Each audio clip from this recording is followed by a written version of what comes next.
नमस्कार। जैसा कि आप लोग जानते ही हैं कि सीबीएसई ने अभी पिछले विगत वर्ष ही नई अपनी एनसीईआरटी की क्लास 1 की बुक निकाली है, सारंगी। तो उसमें हमें दिक्कत ये जाती है कि हम उस लेसन की शुरुआत कैसे करें, उसमें हमें क्या पढ़ाना है, हम क्या टीएलएम ले जाएँ। तो इन्हीं सब परेशानियों को हल करने के लिए मैंने ये सीरीज़ शुरू करी है। तो आज सबसे पहले हम देख रहे हैं रीना का दिन।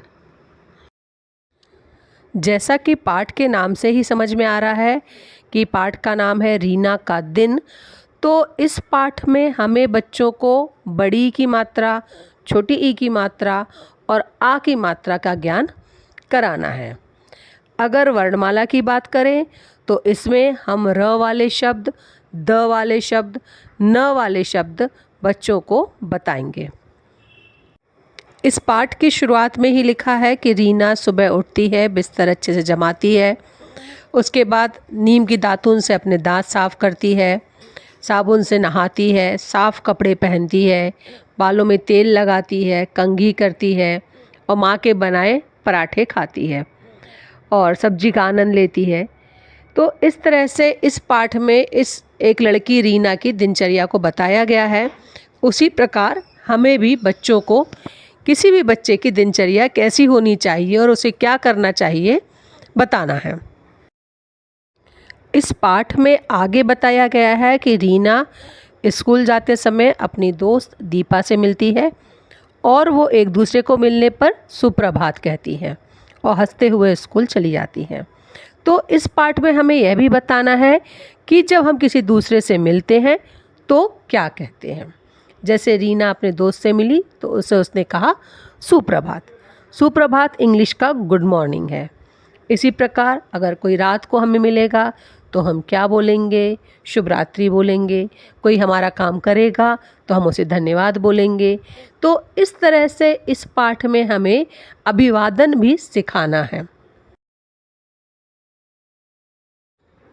इसके बाद जैसा कि आप देख रहे हैं कि मैंने एक टीएलएम बनाया है दैनिक दिनचर्या का, जिसमें वो बच्चा है वो जो सो रहा है सबसे पहले, फिर वो सो के उठ के क्या करता है, ब्रश से दांतों को साफ़ करता है। साफ़ करने के बाद वो मल त्याग करता है। मल त्याग करना मतलब टॉयलेट जाना, फ्रेश होना। उसके बाद वह क्या करता है, नहाने चले जाता है और फिर वो नहाता है। नहाने के बाद बच्चा क्या करेगा, बच्चों से पूछेंगे, उनके अंदर जिज्ञासा पैदा करेंगे कि वो लोग नहाने के बाद क्या करते हैं। तो बच्चे कुछ ना कुछ बताएंगे कि हम फिर साफ़ कपड़े पहनते हैं, सिर में तेल लगाते हैं। तो आप चाहें तो इसमें और भी चीज़ें जोड़ सकते हैं। इसके आगे मैंने इसमें जोड़ा हुआ है कि बात, जैसे कि आप चित्र में देख रहे हैं कि फिर बच्चा नहाने के बाद नाश्ता करता है, नाश्ता करके स्कूल चले जाता है, स्कूल में पढ़ता होगा, फिर स्कूल से लौटने के बाद घर में आके कपड़े चेंज करता है, हाथ मुंह धोता है और खेलने चले जाता है। खेल के आने के बाद वो पढ़ता है और फिर डिनर करता होगा, रात का खाना खाता होगा और सो जाता होगा। इस तरह से हम इस टीएलएम के ज़रिए बच्चों को ये भी बता सकते हैं कि ये जो पूरे शब्द हैं कि नहा रहा है, खा रहा है, स्कूल जा रहा है, खेल रहा है, पढ़ रहा है तो खेलना, पढ़ना, न जाना, खाना, ये सब शब्द काम वाले शब्द होते हैं और इन काम वाले शब्दों को क्रिया भी कहते हैं, जिससे बच्चों को भविष्य में जब उनको कोई परीक्षा में इस टाइप के प्रश्न आएंगे तो उनको बहुत अच्छे से सारी बातें क्लियर होंगी। इसके बाद जो नया टीएलएम यूज़ कर रहे हैं वो है अभिवादन किस प्रकार किया जाता है या अच्छी आदतें। तो जब हम किसी से मिलते हैं तो क्या बोलते हैं, नमस्ते। किसी को प्लीज़ की जगह क्या यूज़ करते हैं, कृपया कर। कोई हमारा काम करे तो बोलेंगे धन्यवाद। वेलकम को बोलते हैं स्वागत है। सॉरी को माफ़ करना और सुप्रभात गुड मॉर्निंग, शुभ रात्रि गुड नाइट और मुझे अनुमति दें प्लीज़ अलाउ मी।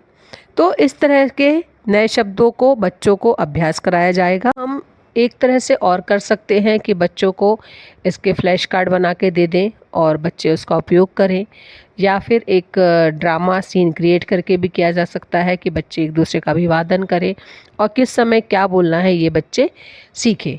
तो ये हमारी हो गई दूसरी एक्टिविटी कि बच्चों को अच्छी आदतें, अभिवादन सिखाना। इसके बाद जो तीसरा TLM बना है वो अ और आ की मात्रा का है, कि जैसे मल में म में आ की मात्रा लगाओ तो वो हो जाता है माल। इसी प्रकार चर च में आ की मात्रा लगाओ तो हो जाता है चार। इसी तरह से और भी फ्लैश कार्ड बना के बच्चों को अ आ की मात्रा का ज्ञान कराया जा सकता है। इसी प्रकार अगला TLM है जिसमें आ की मात्रा का ज्ञान कराया जा रहा है। या, रा, ला और वा। इसी तरह हम और मात्राओं को भी बना सकते हैं। इसके बाद अगला जो TLM है उसमें हम बड़ी की मात्रा सिखा रहे हैं। क में बड़ी की मात्रा की, ग में बड़ी की मात्रा गी। बच्चों से पूछ सकते हैं अगला शब्द क्या है। ठ में बड़ी की मात्रा ठी। ड में बड़ी की मात्रा डी। और बच्चों ये अगला शब्द क्या है। फ में बड़ी की मात्रा लगाने पे क्या हो जाता है। तो साथियों आज के वीडियो में इतना ही। उम्मीद है आप लोगों को हमारा प्रयास पसंद आया होगा। धन्यवाद।